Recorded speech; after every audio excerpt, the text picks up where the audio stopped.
didukung oleh Move on to Top Mochaccino Double Shot. Double nikmatnya.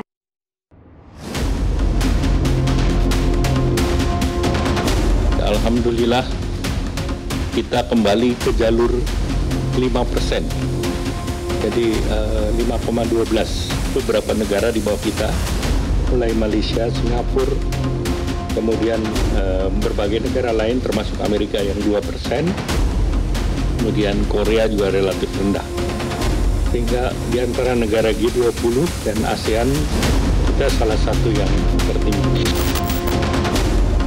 Untuk itu kita telah mencapai suatu titik yang terbaik yang bisa kita capai pada saat ini. Saya terima kasih dengan tim ekonomi kita. Saya terima kasih saudara-saudara bekerja dengan tim sebagai tim yang baik.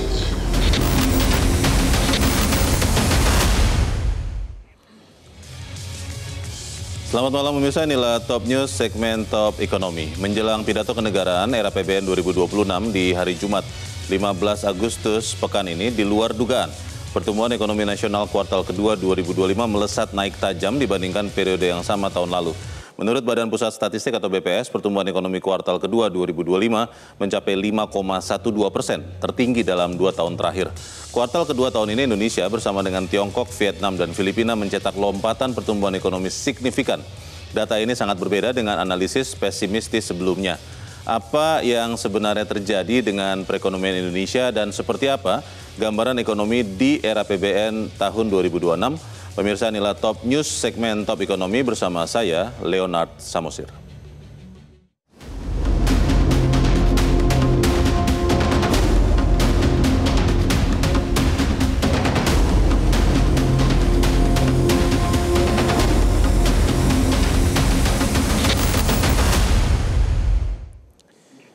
Ya pemirsa, data menguatnya perekonomian Indonesia saat ini mendapat respons beragam. Sebagian ada yang kaget, pertumbuhan ekonomi jauh melebihi perkiraan. Sebagian lagi tidak kaget, karena angka yang disajikan BPS tidak dibantah oleh pelaku usaha di sektor yang sedang tumbuh tinggi. Kita melihat berdasarkan laporan BPS tanggal 5 Agustus lalu, ekonomi Indonesia triwulan pertama tahun 2025 terhadap triwulan kedua, triwulan kedua tahun 2025 terhadap triwulan kedua tahun 2024 mengalami pertumbuhan 5,12% year on year. Sekali lagi ini adalah perbandingan triwulan kedua tahun ini dibandingkan triwulan kedua tahun lalu, bukan triwulan kedua terhadap triwulan pertama tahun ini. Indonesia tidak melesat sendirian, pertumbuhan di atas perkiraan atau ekspektasi juga terjadi di Vietnam yang melompat 8% di atas konsensus, Filipina 5,5%, China 5,2%, sementara Indonesia tumbuh 5,12%. Semua negara ini tumbuh di atas perkiraan. Bahkan Singapura yang tadinya hanya menargetkan tumbuh 1 hingga 2%, ternyata tumbuh 4,3%. Bukan hanya Indonesia yang surprise, negara tetangga mereka juga terkejut atas pencapaian mereka sendiri. Di Indonesia, pertumbuhan ekonomi tertinggi terjadi di Provinsi Maluku Utara. Di kuartal kedua tahun ini, Provinsi Maluku Utara tumbuh 32,09%. Ini di peringkat kedua ada Provinsi Sulawesi Tengah yang tumbuh 7,95%. Dan Provinsi Kepulauan Riau tumbuh 7,14%. Masih ada barisan provinsi lain yang ekonominya tumbuh di atas rata-rata nasional 5,12%. Pertanyaannya, apa saja sektor yang tumbuh tinggi menopang pertumbuhan ekonomi Indonesia saat ini? Berdasarkan data BPS, peringkat pertama pertumbuhan menurut pengeluaran adalah impor. Sepanjang kuartal kedua tahun ini, impor tumbuh 11,65%. Peringkat kedua, ekspor yang tumbuh 10,67%. Peringkat yang ketiga, konsumsi lembaga non-profit rumah tangga tumbuh 7,82% dan peringkat keempat adalah pembentukan modal tetap bruto atau PMTB atau investasi, bahasa sederhananya adalah tumbuh 6,99%. Optimisme statistik ekonomi inilah yang besar kemungkinan akan mewarnai pidato kenegaraan Presiden di sidang paripurna MPR DPR tentang rancangan anggaran pendapatan dan belanja negara era APBN 2026 Jumat 15 Agustus yang akan datang. Berdasarkan siaran pers Ketua Badan Anggaran DPR, gambaran era APBN tahun 2026 adalah pendapatan negara diproyeksi antara 3.094 hingga 3.114 triliun rupiah. Kemudian belanja negara diperkirakan 3.800 hingga 3.820 triliun rupiah. Sehingga defisit APBN terhadap produk domestik bruto atau PDB diperkirakan akan mencapai 2,53% atau itu sekitar 706 triliun rupiah. Kita akan ikuti bersama tentunya dalam pidato Presiden Kenegaraan pengantar RAPBN berapa target pertumbuhan ekonomi Indonesia tahun depan. Apa saja tantangan ekonomi tahun depan? Menurut siaran pers Ketua Banggar DPR, beberapa tantangan yang harus dicari solusinya adalah: satu, dampak tarif 19% dari Amerika Serikat di era Donald Trump. Yang kedua adalah konflik geopolitik. Yang ketiga adalah pemulihan daya beli. Yang keempat adalah menjaga momentum ekspor. Yang kelima, mencari pasar ekspor baru. Yang keenam, fokus program strategis, makan bergizi gratis dan koperasi. Yang ketujuh adalah utang pemerintah. Yang kedelapan adalah angkatan kerja 54% lulus SD. Dan yang berikutnya adalah tantangan untuk memperluas skema kerjasama pemerintah dan badan usaha atau KBPU. Dan pemirsa, ada apa di balik pertumbuhan tinggi ekonomi Indonesia saat ini dan seperti apa era APBN 2026? Kita akan membahasnya bersama narasumber kami. Top Ekonomi kembali selepas yang satu ini.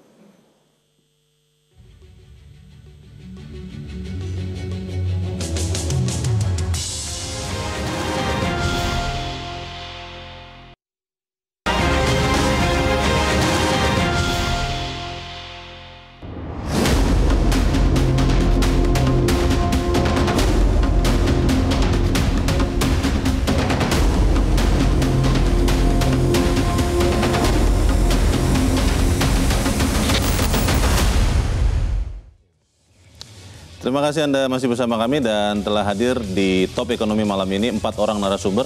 3 orang narasumber hadir secara langsung di Studio 1 Metro TV dan 1 orang hadir lewat sambungan telekonferensi. Saya ingin menyapa dulu yang ada di studio. Di sebelah kiri saya adalah Ketua Badan Pengurus Pusat Himpunan Pengusaha Muda Indonesia atau HIPMI, bidang sinergitas BUMN dan Danantara, Antoni Leong. Bro Antoni, selamat malam.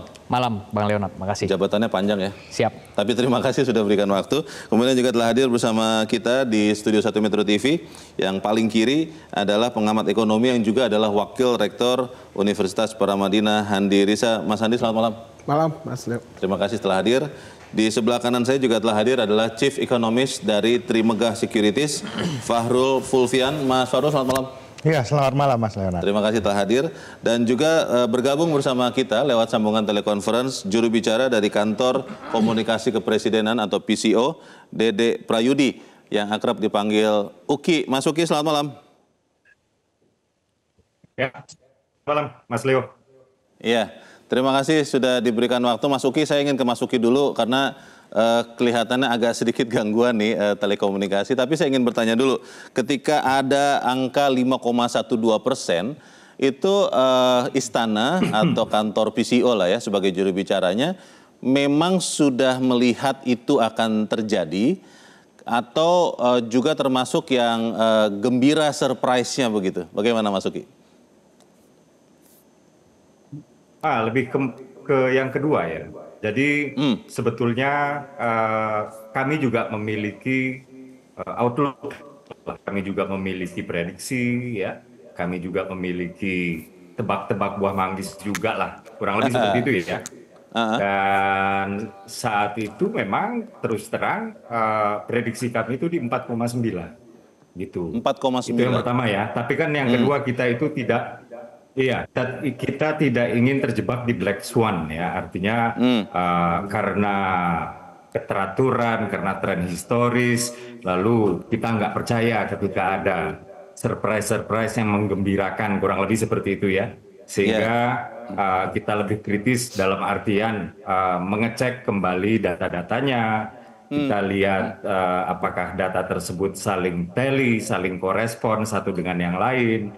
Bahkan kita melihat dengan data yang lain juga, apakah data yang lain tersebut juga, data yang kredibel ini juga korespon dengan data yang dipresentasikan atau yang ada di rilis BPS. Dan ternyata semuanya tally, semuanya korespon, dan kami meyakini ya bahwa Badan Pusat Statistik itu sudah teruji kredibilitasnya, sudah teruji integritasnya, sehingga yang kami yakini itu Badan Pusat Statistik itu sudah pasti mengkalkulasikannya itu dengan hati-hati, dengan matang, Dan ketika saya sempat ketemu ya dengan Ibu Winnie ya, Kepala BPS, dan juga Pak Sony, Wakil Kepala BPS, mereka mengatakan bahwa pengecekan itu dilakukan berlayer-layer. Jadi quality checking itu dilakukan berkali-kali oleh BPS. Jadi ya ini adalah surprise yang menyenangkan lah, kurang lebih seperti itu ya. Ini adalah surprise yang menyenangkan, dan tentu saja ini meniupkan kembali angin optimisme terhadap ekonomi dalam negeri. Demikian Mas Leo. Mas Uki, ada background bahwa ya tidak sedikit juga yang surprise dan mulai atau memang agak kurang yakin misalnya dengan angka BPS ini, sampai ada yang katanya mau minta ke PBB untuk memeriksa apakah BPS ini hitung-hitungannya lengkap, akurat atau bagaimana. PCO, Istana, pemerintah melihatnya seperti apa Mas Uki untuk orang yang masih ragu seperti itu? Ya sah-sah saja ya, negara ini kan negara demokrasi, dan ada yang kemudian percaya, ada yang kemudian tidak percaya, dan kami juga sudah mengenal dengan baik ya yang bersurat kepada Perserikatan Bangsa-Bangsa. Tapi satu hal yang pasti ya, Perserikatan Bangsa-Bangsa itu tidak bisa berlaku intrusif dan regulatif. Perserikatan Bangsa-Bangsa itu hanya bisa berlaku suportif dan koordinatif. Artinya inisiatif tetap harus datang dari si negara tersebut untuk kemudian meminta technical support, untuk meminta strategic advice dari Perserikatan Bangsa-Bangsa. Jadi kalau misalnya Perserikatan Bangsa-Bangsa tiba-tiba mengaudit kita, itu nggak mungkin. Itu nggak bisa. Kurang lebih seperti itu ya. Tapi kami juga sudah melakukan semacam penelitian melalui big data, dan alhamdulillah yang merespon positif itu jauh lebih banyak ya dari respon negatif. Jadi yang merespon positif itu di atas 60%, kemudian nomor 2 ada yang tone-nya netral, lalu yang negatif itu sedikit lah, tidak sampai 10%. Jadi ini adalah kabar baik, dan semoga ini menjadi penyemangat ya untuk seluruh komponen bangsa bekerja lagi lebih giat. Baik. Saya ingin ke Mas Andi. Mas Andi, kalau melihat angka itu kan bisa berbagai interpretasi. Tapi kita percaya BPS punya validasi ya, validitas untuk data-datanya. Kalau Anda melihat merely hanya angka 5,12 yang banyak di atas ekspektasi para ekonom, para pelaku usaha, atau memang itulah sebetulnya refleksi yang menggambarkan pertumbuhan ekonomi Indonesia? Ya, baik Mas Leo ya. Jadi kalau kita lihat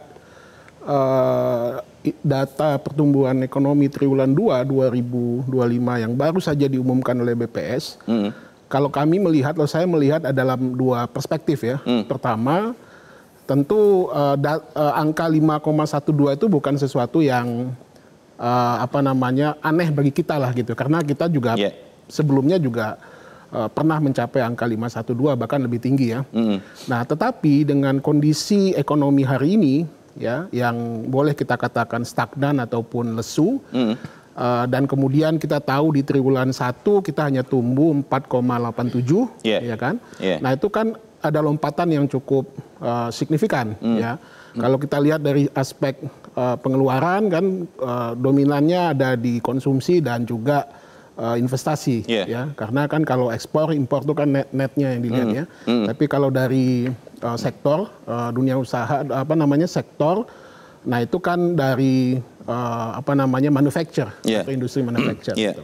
Nah, tetapi kita dalam realitanya itu tidak melihat ada ada gerakan lah gitu ya yang menyebabkan kita bisa lompat ataupun bisa mencapai angka 5,12. Kalau dibedah ya Mas Andi, itu kan PMTB itu disebutkan di industri pengolahan dan pengadaan mesin, disebut-sebut bahwa ini pengadaan mesin di sektor pertambangan, diduga kuat adalah smelter. Itu bukankah memang sejalan dengan pengembangan smelter terutama di Sulawesi, di Maluku? Ya, jadi kalau kita lihat ada beberapa angka yang mesti kita jelaskan terlebih dahulu ya, Mas Leo ya. pertama kan pertumbuhan sektor manufaktur itu kan cuma 1,13%. Sementara kontribusinya ya terhadap terhadap PDB itu angkanya sekitar 18,67. Oke. Nah, kontribusi ini sebenarnya jauh lebih rendah dibandingkan triwulan 1. Pertama. Ya, yang itu mencapai angka kalau nggak salah sekitar 19% gitu. Jadi inilah yang saya katakan perlu ada satu, ya kalau seandainya BPS mau menjawab keraguan teman-teman ya tentu akan jauh lebih fair menurut saya lah gitu ya. Karena ini baru pertama nih ya secara cukup banyak lah masif gitu ya. Konsensus lah ya, dari beberapa teman-teman ekonom itu beda. Kemudian ya berbeda ya, yang tentu ini menimbulkan satu pertanyaan ya. Sebenarnya bagi kita BPS ini menjadi satu harapan, Mas Leo ya. Kenapa? Karena dia adalah lembaga yang selama ini itu menyediakan data yang bagi kita tidak hanya bagi pemerintah misalkan ya, atau bagi dunia usaha, kalangan akademisi dan lain sebagainya, itu perlu data BPS. Karena di Indonesia ini jarang sekali ada satu lembaga yang memiliki counter terhadap data-data pemerintah. Ya ini kan single institusi yang mengeluarkan data, sehingga kita tidak punya satu. Itu ya? Betul, kita tidak punya data tunggal, kita tidak punya pembanding gitu. Nah, tetapi ketika kita mulai menghitung satu persatu dan kemudian melihat realita di lapangan, apalagi data Kemenaker, angka pengangguran kita juga cukup melonjak nih di triwulan 2 ini. Nah, itu juga menjadi salah satu indikasi kenapa kita meragukan data BPS ini. Sebelum lebih jauh, saya ingin ke Pak Antoni dulu. Sebagai pengusaha, walaupun muda, HIPMI kan muda.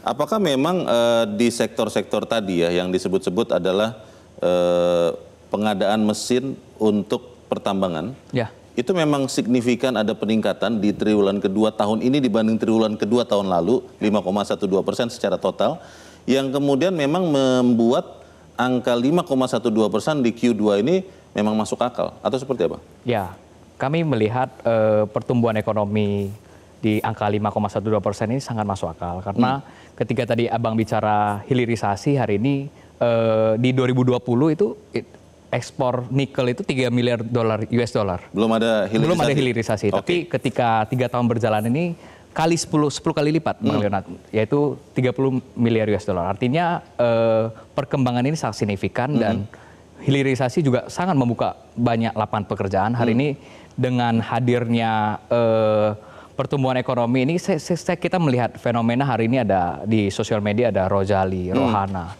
Saya melihat ini ada shifting behavior of shopping. Jadi memang ketika orang ke mall dan sebagainya itu mungkin tidak lakukan transaksi langsung, tapi mereka melakukan secara online.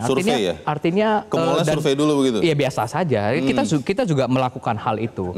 Hari ini saya sendiri melihat sepatu di mall, tapi kita bisa belinya online di Zalora, let's say e-commerce apapun. Artinya shifting behavior itu, artinya fenomena itu hanya ada di sosial media. Tapi ketika kita bicara transaksi perdagangan ekonomi hari ini, sama aja, mau beli di mall, mau beli di online itu transaksi juga. Pertumbuhan ekonomi itu bertumbuh dan itu tercatat bahwa mencerminkan di data BPS itu 67,1% itu pertumbuhan year on year dalam hal transaksi keuangan digital. Hari ini kartu kredit juga sama, transaksinya tumbuh 7% lebih kurang. Dan artinya daya beli masyarakat ini ada meningkat. Kalau bicara tadi ke industri dulu ya Pak Antoni ya, itu kan memperlihatkan bahwa ada ekspansi. Ketika mesin-mesin dibeli, terutama untuk industri pertambangan, ada ekspansi. Tapi di sisi yang lain ada angka PMI, Purchasing Manufacturing Index, yang sudah 3 bulan berturutan di bawah 50. Yang menggambarkan bahwa industri itu sedang tidak ekspansi. Uang mungkin ada, tapi masih menahan diri. Mungkin karena ketidakpastian global atau di dalam negeri. Ini menjelaskannya seperti apa? Supaya kemudian ekonom atau para pihak yang mungkin masih ragu dengan angka 5,12 bisa lebih mengerti. Bagaimana? Kita melihat hari ini Pak Presiden Prabowo Subianto menghadirkan stabilitas politik yang sangat kuat. Pertumbuhan ekonomi tidak mungkin terjadi jikalau tidak ada stabilitas politik. Dan tentunya hari ini kita mengapresiasi Pak Presiden meluncurkan Danantara hari ini, Pak Leonard. Danantara Sovereign Wealth Fund yang hari ini kita berdiri sejajar di tengah-tengah negara maju. Dan ini baru pertama kali terjadi. Dan ada 18 proyek hilirisasi yang akan dieksekusi oleh Danantara dan Kementerian SDM. Hari ini kita harus apresiasi itu dan kita menunggu dan kita mensupport pemerintah agar benar-benar menjalankan program hilirisasi yang telah dicanangkan. Hari ini kita sudah melihat hari ini ada feasibility studies terkait 18 proyek hilirisasi. Ketika ini dijalankan, saya rasa ini bukan lagi bicara 5,12, ini roadmap ke 8% ini ada, Bang Leonard. Dan HIPMI sangat optimis ya, dan siap terus menjadi mitra strategis pemerintah karena ketika bicara terkait pertumbuhan ekonomi kita perlu mendorong adanya jumlah pengusaha meningkat. Rasio hari ini jumlah pengusaha ini 3,35%. Ini challenge kita, Bang Leonard. Bagaimana kita terus mendorong pengusaha by design dan yang ini yang kita lakukan di HIPMI. Artinya HIPMI perguruan tinggi dan sebagainya, dan cikal bakal untuk melahirkan pertumbuhan ekonomi yang bagus tentu perlu melahirkan jumlah pengusaha yang lebih banyak ke depan. Mas Farul, kalau beberapa ekonom dari luar Indonesia, asing ya, itu disebut-sebut tidak kaget ketika ada angka triwulan kedua 5,12%. Pandangan Anda seperti apa? Kalau sebenarnya kita lihat soal angka 5,12% dan tidak kaget, sebenarnya ada beberapa faktor, Pak. Dan faktornya itu ternyata nggak terjadi di Indonesia aja. Terjadi juga di Vietnam, terjadi juga di beberapa negara yang lain. Apa itu kejadiannya? Itu ada suatu kondisi di mana ketika terjadinya trade war, sebelum Donald Trump pada waktu itu mengumumkan tarifnya berapa masing-masing negara, jadi kita terjadi fenomena front loading pada dasarnya. Kegiatan ekspor impor itu meningkatnya itu lumayan drastis. Orang buru-buru belanja sebelum tarifnya dinaikkan begitu. Benar, paling tidak eksportir sama importirnya. Nah, lalu saya lihat ya itu pada dasarnya bisa jadi justifikasi untuk 5,12. Tapi ada pertanyaan juga ini, Mas. Kalau kita ngobrol-ngobrol ya, baik itu investor pasar modal ataupun juga dengan banyak pelaku usaha, mereka yang banyak komplain bahwa kondisi di lapangan itu kurang bagus, sebenarnya ada penjelasannya juga. Yang sebenarnya itu absen ini. Dalam kondisi perekonomian kita zaman now, kita kehilangan kondisi ada broad based growth. Kita selalu melihat tiap kuartal ada selalu sebuah sektor jagoan di pertumbuhan ekonomi. Leadingnya saja. Leadingnya kuartal 1 ada pertanian, tumbuhnya double digit ya. Terus juga ada di second quarter ini ada investasi permesinan. Permesinan karena ada beberapa yang realokasi ke Indonesia. Itu juga membuat PMTB kita itu tumbuhnya meningkat. Tapi itu yang ternyata fenomena yang kejadian sekarang tumbuhnya itu nggak broad base, Pak. Jadi pertanyaannya ini justru kalau sekarang ini ya apakah kuartal 3 datanya masih bagus? Saya juga masih lihat nih bisa jadi ada sektor-sektor lainnya juga yang mendapatkan insentif dari pemerintah atau investasinya masuk itu masih bisa tinggi. Cuman pertanyaannya apakah angka itu memberikan dampak langsung secara merata kepada masyarakat? Saya rasa itu isunya dibandingkan 5,12% itu valid atau enggak. Pertanyaannya adalah kalau kemudian di bagian first half ya, semester pertama ini pemerintah kan untuk mengucurkan anggaran, Mas Farul, itu agak pelan ya. Saya nggak mau bilang terlambat, pelan begitu. Apakah kemudian rencana untuk mengucurkan lebih dari 2.000 triliun di second half tahun ini, itu bisa mendorong ekonomi Indonesia, katakanlah triwulan ketiga ya, tetap ada di 5 atau di atas 5%? Kalau saya lihat di kuartal 3 kemungkinan bisa sampai 5 masih bisa, cuman lebih rendah daripada 5,12. 5,12 ini ada beberapa kejadian di investasi itu yang luar biasa, Pak. Yang bikin investasi permesinan itu kalau saya nggak salah 25% naiknya. Kenapa diperkirakan lebih rendah? Tahan dulu karena kita harus jeda dahulu, Mas Farul, dan pemirsa tetaplah bersama kami. Top Ekonomi segera kembali.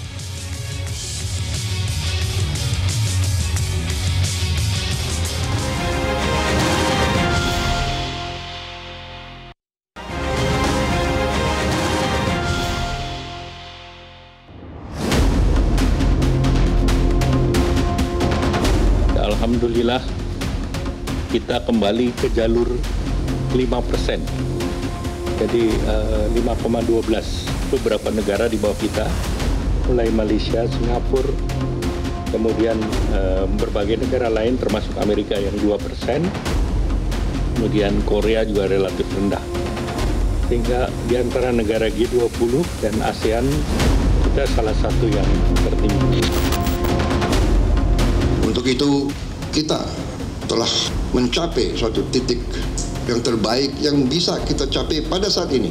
Saya terima kasih dengan tim ekonomi kita. Saya terima kasih saudara-saudara bekerja dengan tim sebagai tim yang baik.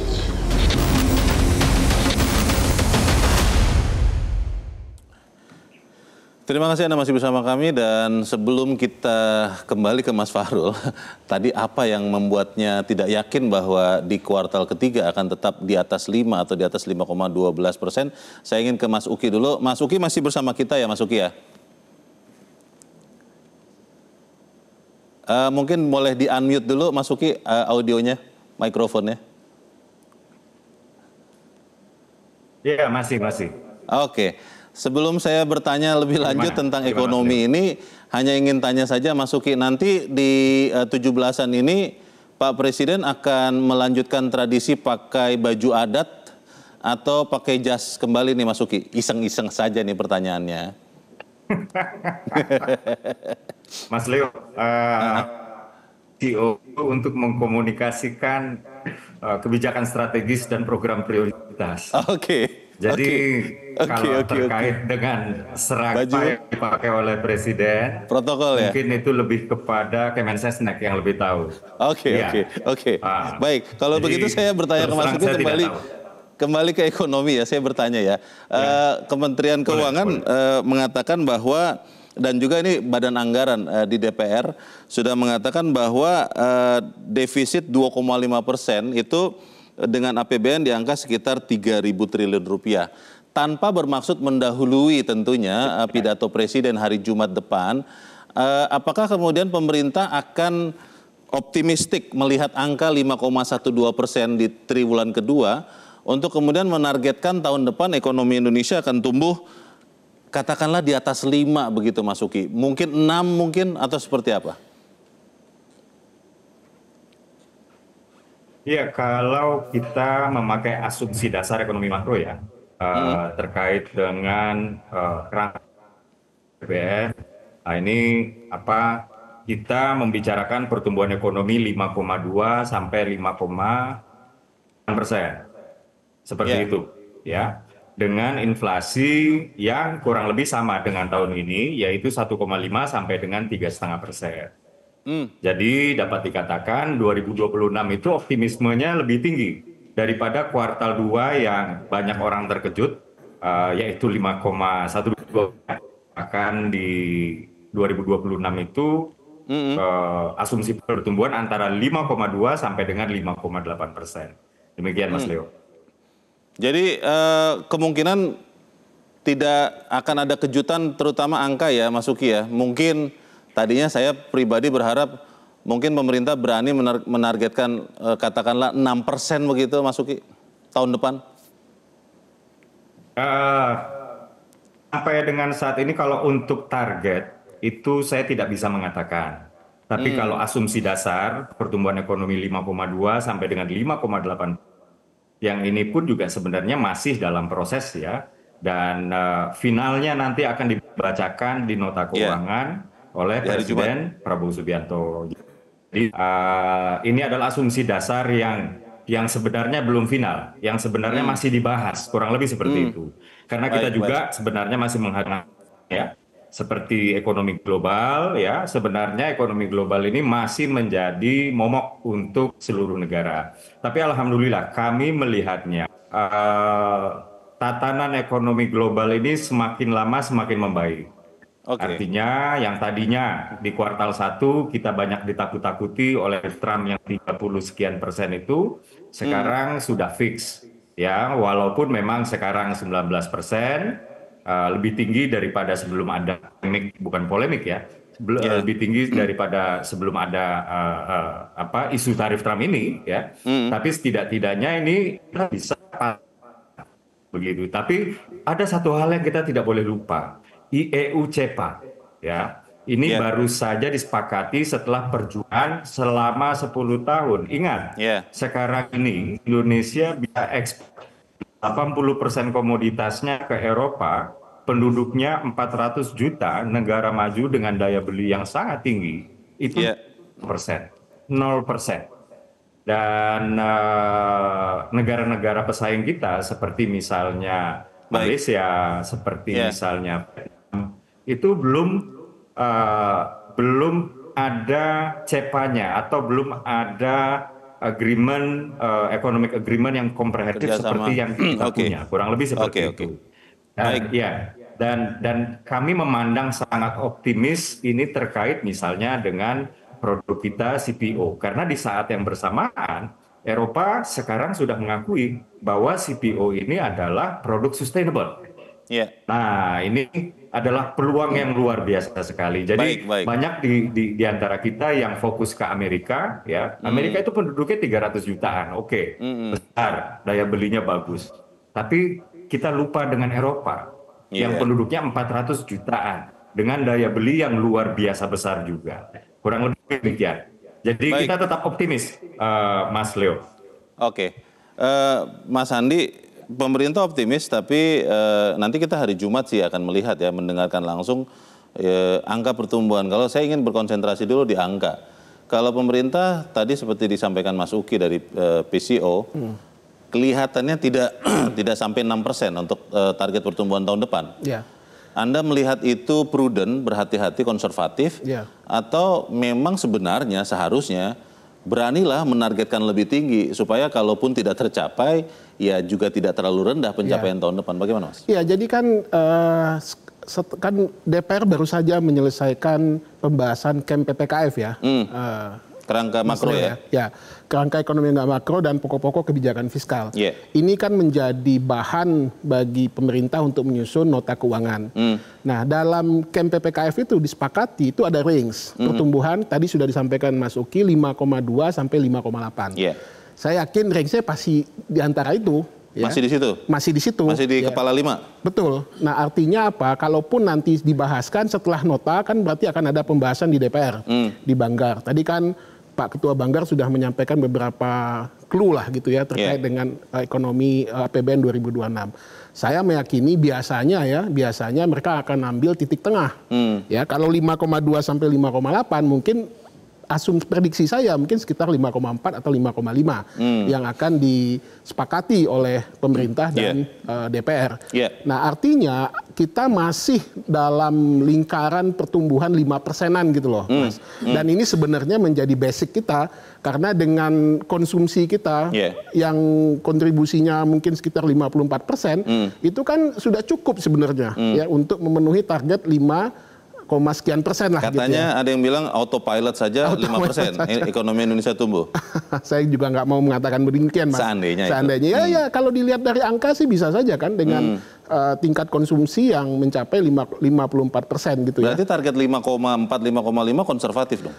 Ya mungkin lebih, kalau saya sih mengatakan lebih realistis saja gitu dengan kondisi yang ada. Artinya dengan kondisi geopolitik yang semakin, ya kita baru saja lihat tanpa kita duga ada perang Thailand dan Kamboja gitu ya. Konflik kita tidak kemana-mana ya. Betul, kita tidak tahu kondisi yang ada. Termasuk juga ketidakpastian ekonomi ini kan masih cukup tinggi masih tinggi. Dan ini kan mengganggu kita. Kita juga belum tahu bagaimana respon pengusaha menyikapi tarif yang 19% ini. Misalkan, gitu. Mas Farul, ini harus jawab yang tadi sebelum jeda Anda mengatakan Anda memperkirakan Q3 itu akan tidak sampai 5,12 di bawahnya.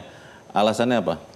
Alasannya ada dua hal, Mas. Yang pertama itu ya kemarin itu yang di kuartal 2 kita lihat itu kan ada wave of investasi yang one off.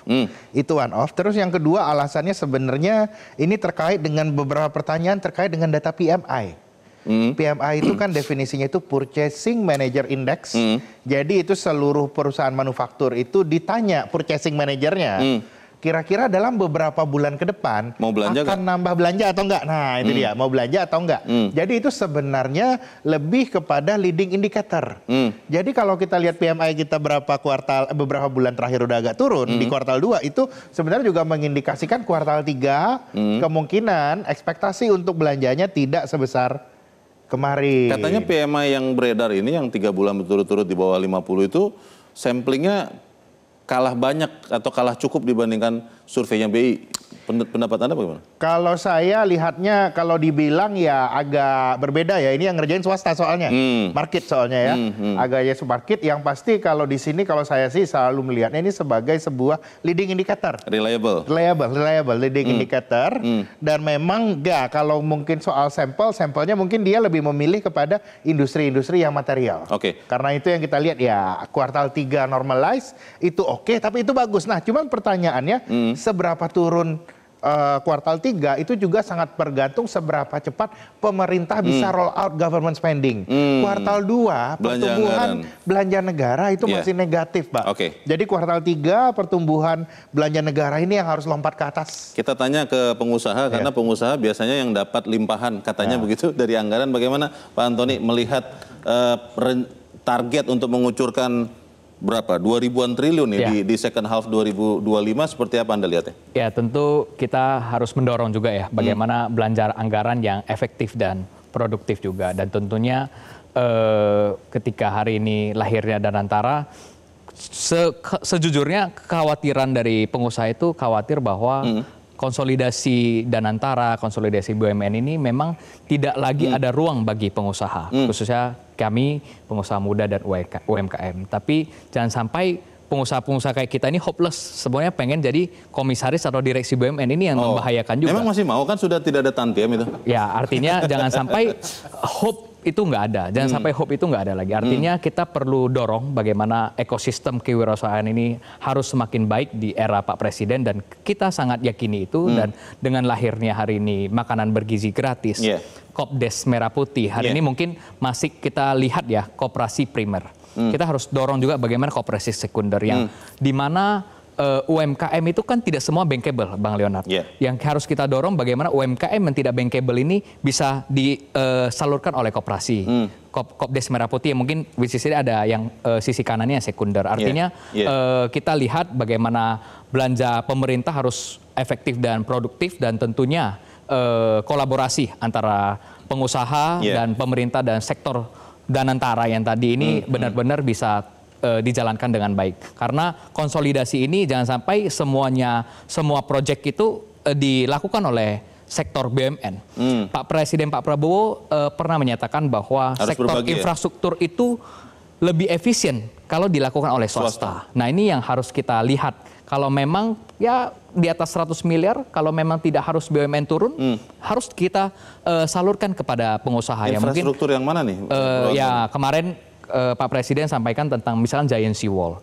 Ketika kita bicara infrastruktur, Jakarta, kalau BUMN merasakan ini ada cost yang sangat berat, ada mungkin effort yang sangat luar biasa, ya artinya kita bisa berkolaborasi dengan swasta. Banyak swasta, skema-skema KPBU misalnya, hari ini sangat banyak format yang bisa dikerjasamakan dengan pengusaha. Keyakinan pengusaha itu kan penting juga untuk kemudian mendorong ekspansi usahanya ya, Bro Antoni.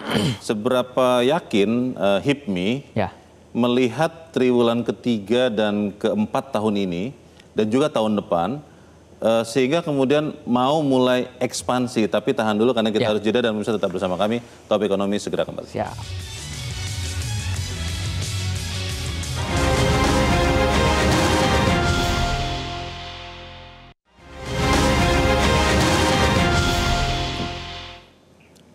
Terima kasih Anda masih bersama kami. Kita di bagian akhir diskusi kita malam ini.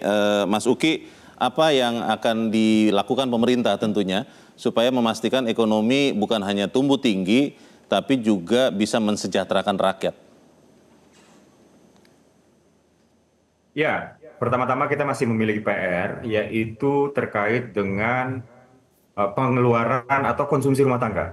Jadi walaupun kita cukup meroket dalam artian di industri manufaktur, terutama logam dasar yang tumbuhnya itu 14,9%, dimotori oleh hilirisasi, juga kemudian ada investasi, ya. Tapi PR kita sekarang ini adalah konsumsi rumah tangga yang pertumbuhannya masih di bawah 5%, walaupun hampir 5% ya, 4,97%. Jadi itu yang pertama ya, PR-nya adalah konsumsi rumah tangga. Nah, yang kedua adalah kita akan, atau pemerintah akan mengakselerasikan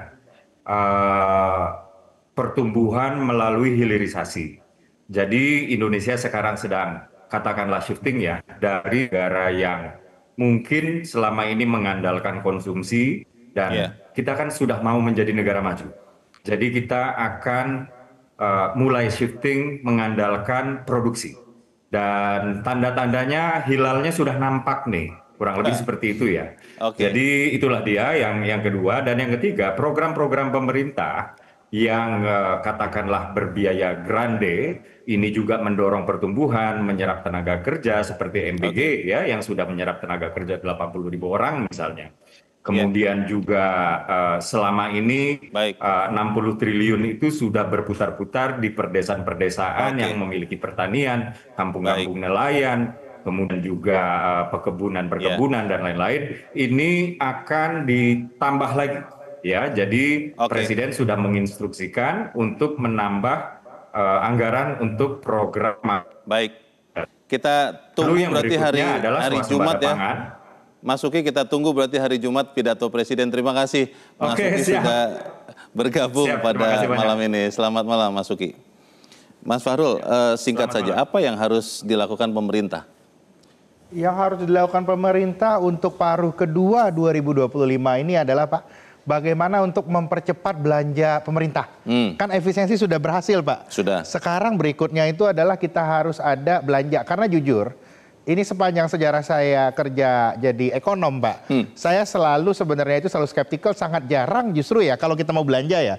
Belanja pemerintah nyampe 100% itu juga kejadian yang sangat jarang sekali juga terjadi ya. Kalau aku lihat justru PR-nya di second half, bagaimana mengubah mode di pemerintah ini dari tadinya mode efisiensi ke mode belanja. Itu yang paling kita butuhkan. Ya, jadi ketika modenya sudah berubah kepada mode belanja, baru kita bisa ngobrol setelah pertumbuhan naik, bagaimana apakah ini akan sustainable atau enggak. Karena jujur, kayak yang banyak komplain itu rata-rata terjadi dikarenakan belanja negaranya belum lancar. Baik, terima kasih. Mas Antoni bagaimana? Kita berpikir jangka panjang juga. Bagaimana kita mendorong pemerintah mengedepankan inovasi dan riset. Hari ini ketika bicara sumber daya alam bisa habis. Hilirisasi itu nilai tambah, tapi tentunya juga punya step untuk bisa habis juga. Artinya ketika kita bicara riset dan inovasi itu memiliki added value ataupun memiliki value lebih dari sumber daya alam itu sendiri. Hari ini kita lihat sodium ion baterai misalnya. Itu menjadi salah satu solusi genset tanpa kita harus ada nikel lagi. Artinya kita mengedepankan juga riset dan inovasi. Terima kasih. Mas Andi singkat saja apa? Iya, saya lebih concern sebenarnya ya, Mas Leo ya, bagaimana pertumbuhan itu punya value nilai yang berkualitas gitu ya. Jadi artinya setiap 1% pertumbuhan itu berapa sih jumlah tenaga kerja yang bisa diserap atau berapa tingkat kemiskinan yang bisa diturunkan gitu. Itu yang paling penting. Nah, jangan sampai pertumbuhan kita mengejar pertumbuhan ekonomi tinggi tetapi yang menikmati hanya segelintir orang gitu. Itu kata kuncinya untuk malam ini. Saya berterima kasih kepada Mas Dede Prayudi dan Mas Handi Risa, Mas Antoni Leong dan juga Mas Fahrul Fulvian. Dan pemirsa, demikian akhir dari Top Ekonomi untuk malam ini. Kita berjumpa lagi Selasa pekan depan. Saya Leonard Samosir. Terima kasih. Sampai jumpa.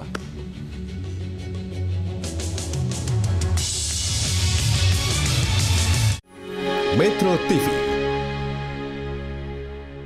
Jelajahi cara baru mendapatkan informasi. Download Metro TV Extend sekarang.